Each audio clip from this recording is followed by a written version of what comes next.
friends, Elizabeth here from Plant-Based Bride, and I'm back again with another video. Today I'm setting up my husband's bullet journal for July 2019 with a Vincent Van Gogh inspired theme. Thank you to Squarespace for sponsoring this video. Go to squarespace.com/plantbasedbride for 10% off your first purchase. The link will be in the description box down below. I'll speak about them a little bit more at the end of the video, but for now, let's jump right into the planning. So grab your notebook, grab a pen or a pencil, and let's get going. I'm using the DINGBATS Yasuni notebook for my husband, as I have been for the past few months. And starting off on the cover page, my concept for the cover page was to create sort of an info card that you might get at a museum. So I've created this card and it has information about the painting, so the year it was painted, the artist, and the title of the painting, and then I've made it look like it's been taped to the wall and the person, I guess Jason in this imaginary world, has written July on the tape. Maybe July is when he went to the museum to see this exhibit. And for the cover page, I wanted to do Jason's favorite painting, which is Starry Night by Vincent Van Gogh, painted in 1889, June 1889. Starry Night is also one of my favorite paintings, and definitely my favorite Van Gogh painting, or at least in the top 2 or 3. Jason and I are both really big fans of Van Gogh's work and of him as a person, as far as, we can know. I know I personally was first interested in Van Gogh when I saw the Doctor Who episode, Vincent and the Doctor. So that's from season 5, episode 10, and it's when Matt Smith was the Doctor. And he and Amy Pond meet Vincent and spend some time with him. And that, to me, is one of the best Doctor Who episodes to have ever been made, along with the likes of Blink. It's just, for me, one of the most amazing episodes, and it's really so emotional and touching, and obviously it's fictional, but I feel like that episode did a really good job of sort of portraying the reality of mental illness and of kind of the trope of a tortured artist. But I mean, unfortunately, it's pretty accurate that a lot of incredible artists have struggled with their mental health. I feel like that episode is incredible, even if you're not a Doctor Who fan. If you are an art fan, if you're a Van Gogh fan, check out that episode. It's really incredible. So from that point, I was a lot more intrigued by Van Gogh than I had been in the past. I was never a huge fan of Impressionist paintings before that point. I hadn't paid them much mind. But after that point, I started to be really interested in his work. And I happened to be in New York during a Van Gogh exhibit with my family years ago. And I saw Starry Night in person, and it was a transformative experience. I felt transfixed by it, honestly. Just so beautiful to see in person, to see the emotion through every brushstroke.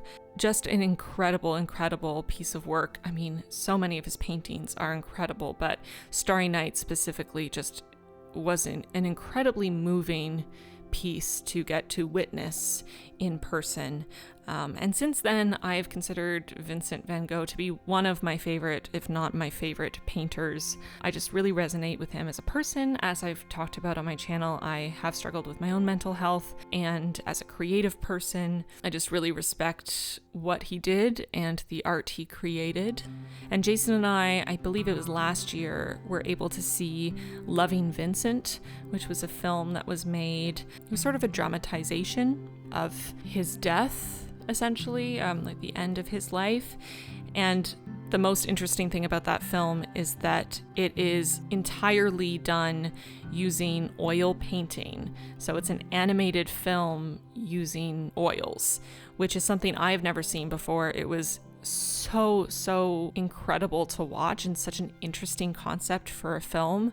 And it really felt like it was pulling you into the world, into the mind of Vincent Van Gogh, because everything was rendered using oil paints. And it's a very sad film because it does sort of center around his death, but I would highly recommend it if you are a fan of art in general. If you're a fan of Van Gogh, if you haven't seen it, check out Loving Vincent. It was really beautifully done. Now that I've rambled on about Vincent van Gogh for a while, I would love to know your favorite painter. If you do have a favorite painter, leave it in the comments down below. I'm really interested to know whose art really draws you in. It was definitely a challenge to recreate this painting using markers, so I'm using my Crayola Super Tips, my Tombow brush pens, and a white gel pen to recreate Starry Night, and that was not an easy task, but definitely something fun to try to attempt. So Vincent van Gogh, if you're not familiar, he was a Dutch post-impressionist painter, and he really is one of the most famous and influential figures in the history of Western art. He's one of those painters that most people will have heard his name before, even if they aren't incredibly familiar with his work. His medium was oil, so definitely very different from markers.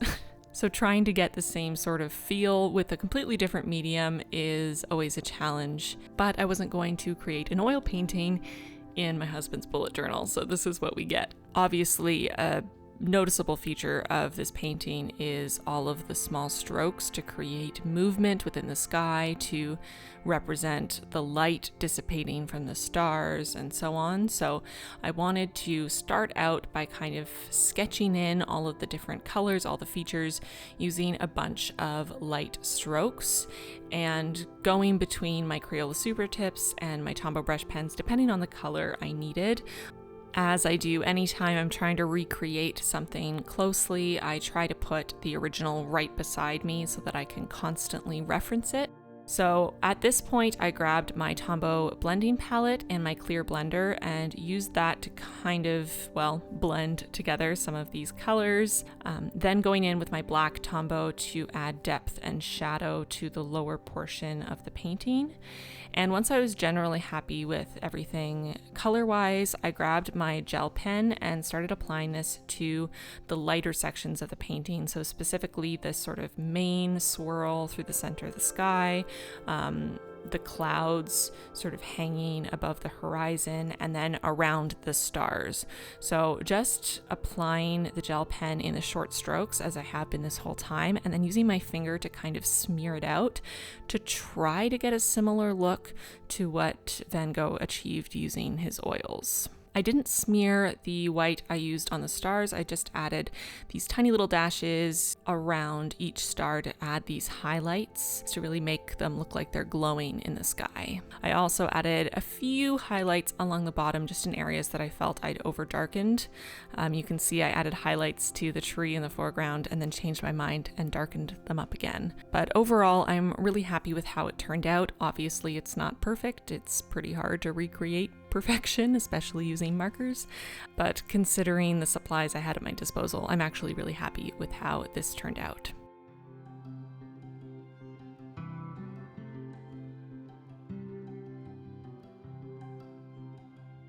Okay, so now I'm moving on to the monthly, and I'm setting it up in a similar way to how I usually do it.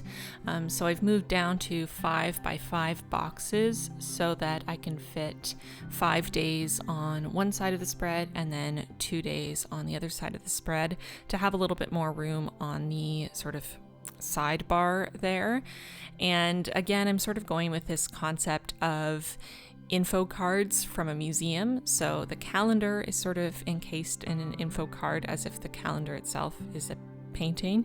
And then on the right side, I have 2 more cards. So the one on the top is going to be my personal favorite Vincent Van Gogh quote.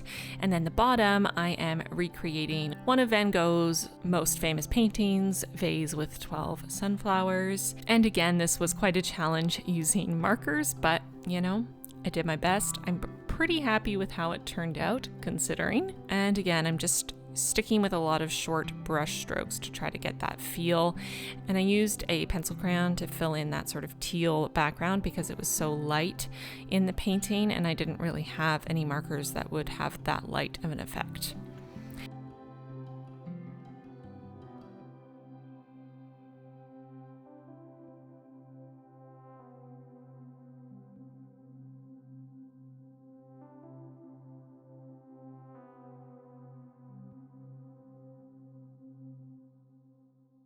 So the quote I'm doing here is, "I feel that there is nothing more truly artistic than to love people," which is a beautiful quote. And as an artist myself, as a emotional, loving human, I'm a big fan of that quote. And I decided to add a background. I initially was just going to do a light wash of color as a background, but I felt like it looked too streaky, and I decided to go in and just add a bunch of swirls, sort of in the style of Starry Night, but just my own interpretation. And I'm actually really happy with how it looks. And because it looked so nice, I decided I was going to do the same on the calendar. I was initially going to leave it just clear, but I had a little bit of ghosting from the cover page. I just went a little heavy-handed in certain areas trying to recreate Starry Night, and I thought it looked a little messy, so I decided to fill in that outer section as well on the calendar, making a border. And I'm glad I did. I really love sort of the final feel of this spread. It's a lot more intricate and colorful than I usually do in my husband's bullet journal, but I feel like it sort of communicates the style of Van Gogh, which is obviously what I was going for. So I'm happy with how that turned out. And now we're moving on to the next spreads, which are different from usual. So we finally switched up the layout or the setup of my husband's bullet journal. In the summertime, he is finding that he's not needing his weeklies as often as he did in the winter. He's mostly just using his monthly to plan things, but he still needs an area to write out invoicing information because he's a freelancer, and he also needs pages for notes during the day. So we decided to kind of revamp this to leave him with his monthly that he is still using every single day, but to just create a double page invoicing spread to track all of his hours, his rates, whether things have been invoiced and paid throughout the month. And then notes pages, just kind of open-ended, as many as he needs. So for the invoicing spread, it's similar concept to the sort of mini invoicing bars that I had on his old weeklies. If you're not sure what I'm talking about, you can check out his last month's setup. I'll link it in the cards so you can kind of see how he was tracking it before. But in this version, we have 6 areas, so 6 separate clients throughout the month.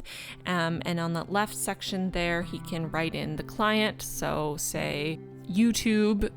Then there's an area to write the date, the number of hours worked, his rate, the total amount earned that day from that client, and then an area to check off when he's invoiced them for those hours and when he's been paid.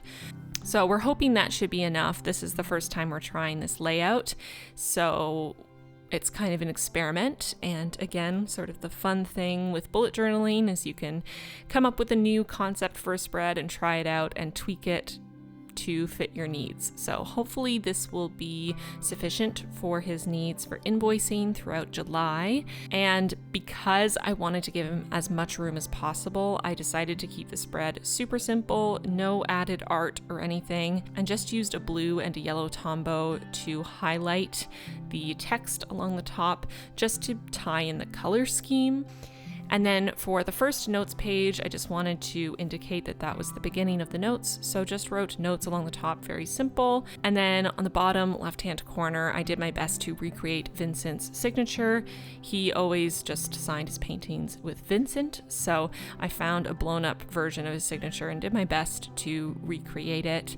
And again, just highlighted notes to tie in the color scheme. So that is it for this setup, a more simplified setup for my husband for the summer. Again, we'll try it out in July, see how it works, see how he likes it, and then tweak it as needed next month. Because I forgot to include them in my monthly plan with me video, if you haven't seen that video, go check it out. It's a peach theme, super summery with a little bit of a 70s vibe. I had a really fun time making that theme and also pulling that video together. But in my excitement, I totally forgot to include recreations from this past month. So here are some of my favorite recreations from all of you.